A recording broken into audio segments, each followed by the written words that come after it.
Good afternoon, judges. I'm Fo Sing Hong from Team Singapore, and today I'll be presenting on problem number 11, azimuthal radio pendulum.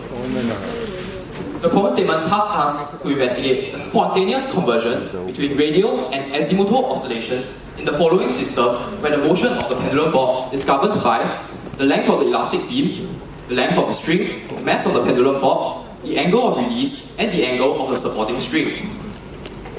Here is an overview of what I'll be covering for today. We will begin with an introduction into our experimental setup and key observations. Then, we'll move on to a qualitative explanation and a quantitative model of the phenomenon. First, we begin with an introduction into our experimental setup. The elastic beam with a pendulum bob attached at its end is shown in the diagram above with a top string to avoid vertical deflections as stated in the problem statement. To ensure a controlled release of the pendulum bob, we employ a robotic release mechanism. Upon the release of the pendulum bob, the motion path of the pendulum bob is then tracked with a high-speed camera mounted below the experimental setup, and the motion paths of the tip of the elastic beam and the pendulum bob are then tracked using computational pixel counting techniques. We calibrate our system for parallax errors and obtain the following grid in the camera's plane of view. Then, using the length constraint of the string, we are able to solve for the full 3D position of the bob in the lab tray. Moving on to preliminary observations, we begin by defining two frequencies for the radial and the azimuthal modes respectively. These are parallel and perpendicular to the rod as stated in the problem statement. At the frequency ratios as shown above, we observe no clear occurrence of the phenomenon. However, a slight adjustment of the frequency ratio allows us to observe a distinct onset of the phenomenon. This hints at a possibility of resonance in this system, which is due to its characteristic frequency ratio matching in resonance systems. With that, we will now move on to qualitatively explain our observations. It is important to note that when the pendulum bob is set into a perfectly radial motion, there will be no conversion to azimuthal motion observed. For the next section, it will be helpful to analyze the forces from the bottom view to see what happens to the system when the system is non-ideal. Let's first analyze the first pendulum half cycle with an introduction of a small disturbance in the presence of a small azimuthal angle. When the beam deflects towards the left, the pendulum bob swings back and pulls further on the beam, deflecting it further left. Then, as the beam swings back towards its equilibrium position, the pendulum bob swings forward and as a result, deflects the rod in the direction of its motion, inputting energy in the rod's motion. In the second half cycle, the same process applies as the beam deflects towards the right and the pendulum transfers its energy to the rod by the process that I previously discussed. To maximize this energy transfer process, the string tension has to be perfectly in phase with the beam oscillations, which translate to the radial mode, in this case, having twice the frequency of the azimuthal mode. In this scenario, the radial oscillations will decay and azimuthal oscillations will grow exponentially. Moving on to analyze the full energy transfer mechanism, the first phase is what we have previously discussed. As the rod is deflected azimuthally by the pendulum bob, it then pulls on the pendulum bob in the azimuthal direction, and the bob then reaches maximum deflection as we can see in the following video. However, in this azimuthal motion, there still exists a small component of the string tension which deflects the beam in the radial direction. We also note that there's a presence of the curved path traced out by the tip of the cantilever beam, and this swings the pendulum bob in the radial direction. In converting the azimuthal oscillations into a radial one, a process reverse that of phase 1 is used. It is important to note now that the string tension opposes the rod motion. This extracts energy out of the rod, and this cycle repeats, and the whole system is damped out by air resistance. Now, let's move on to our quantitative model. We start with the equations of motion, followed by a characterization, and then experimental verification. We consider our elastic rod as an Euler-Bernoulli beam undergoing deflection. We define S as the coordinate along the beam, U and V as the displacements in the X and the Y directions respectively. With that, we formulate the following Lagrangian, which comprises the kinetic energy and potential energy term. Here, psi denotes the slope curvature which is illustrated in the diagram above. However, to To impose the inextensibility constraint of the beam, we write the Lagrange multiplier, which can be physically interpreted as the force required to maintain the inextensibility constraint. To account for the effects of viscous damping, we include the work done by non-conservative forces, and we are able to apply the extended Hamiltonian principle. We obtain the following equations governing the motion of the cantilever. The inertial, damping, and constraint forces are taken into account. The nonlinear elastic force in this equation is obtained by expanding the slope curvature psi to fourth order to account for large deflection in the cantilever beam. We also reobtain the inextensibility constraint in the beam. To obtain the boundary conditions of the above equations describing the elastic rod, we resolve tensions in the top and the bottom strings respectively in the xy plane. Here, we write a force balance in the radial and azimuthal directions respectively. We formulate the last equation which governs the force balance in the vertical direction. To obtain the tension in the bottom string T1, we analyze the free body diagram on the pendulum board and write Newton's second law in the accelerating frame of the cantilever tip. In this case, we are able to impose a length constraint which governs the length constraint of the string connecting the tip of the cantilever to the pendulum board. This completes our equations of motion. Now, we move on to characterize our system. To obtain the Young's modulus and the damping constant of the beam, we track the angular frequency and amplitude decay, respectively, with an added mass at the beam tip. This graph gives us the following two graphs which we have plotted. To account for the effects of the top string on the oscillations, we write the equations of motion as follows, where lambda represents the in-plane component of the tension in the top string. We write the following boundary conditions at the fixed and the free end of the cantilever beam. The last equation is written with a force balance at the tip of the cantilever. The last term in this equation represents the effect of viscous damping, which can be characterized by solving these equations numerically and fitting the decay envelope. Doing so, we are able to obtain the following characterized values for our beam rigidity and damping constant.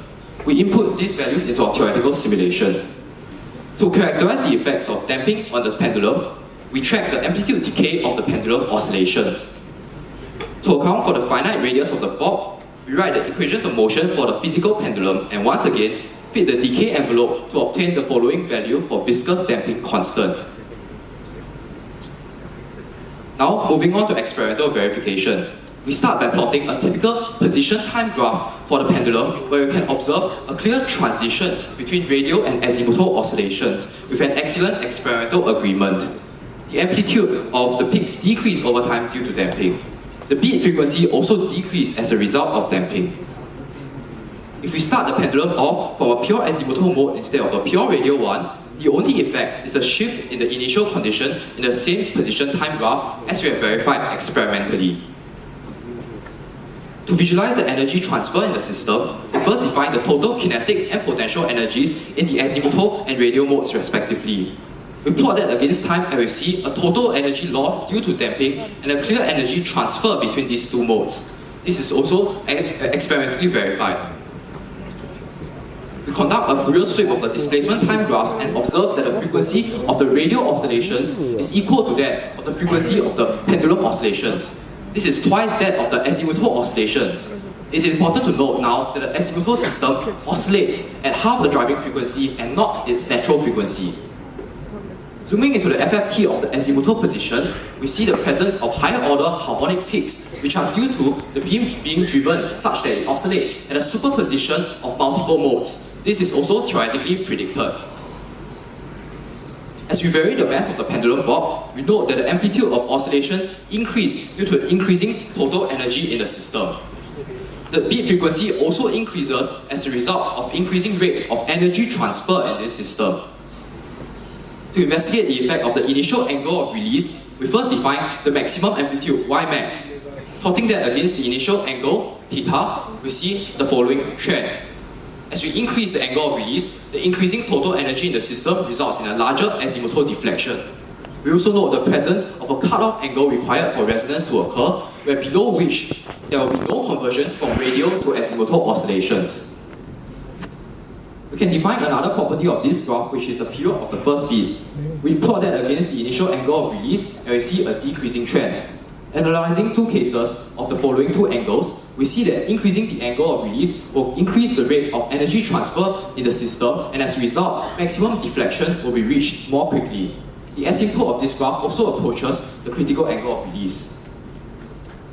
Now we vary the length of the string, and we see the following trend as we see a plateau near the point of peak resonance with high amplitude and high frequency oscillations. These three regions correspond to the three frequency ratios that were presented in our preliminary observations, which proves that frequency ratio matching is required for the phenomenon to be observed.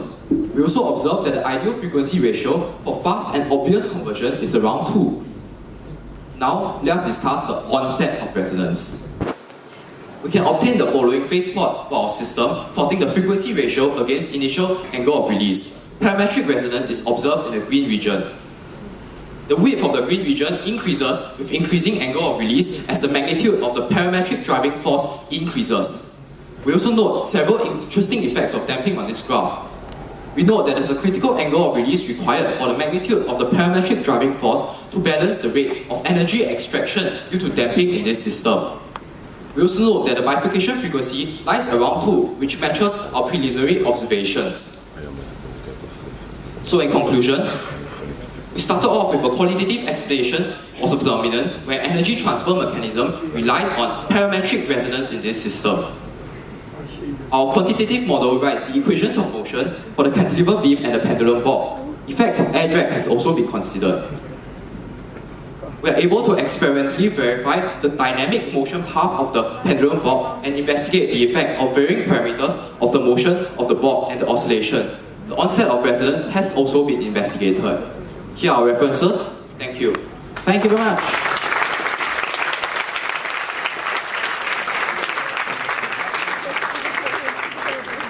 Questions from the opponent, please. So thank you for the presentation. First of all, which range is spring constant of the rod or the elasticity?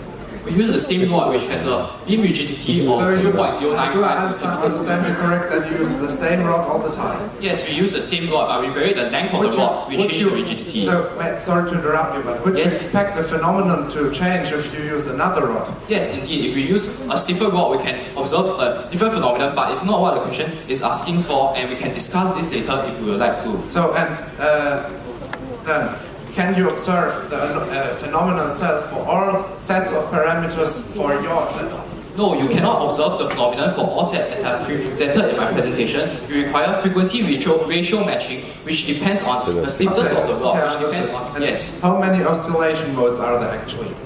Oscillation modes. Oscillation modes. In this case, the two main oscillation modes are the radial oscillation mode for the pendulum and the azimuthal Okay, I mode of disagree the... because the rod's also swinging. There are 3. Then You mean degrees of freedom?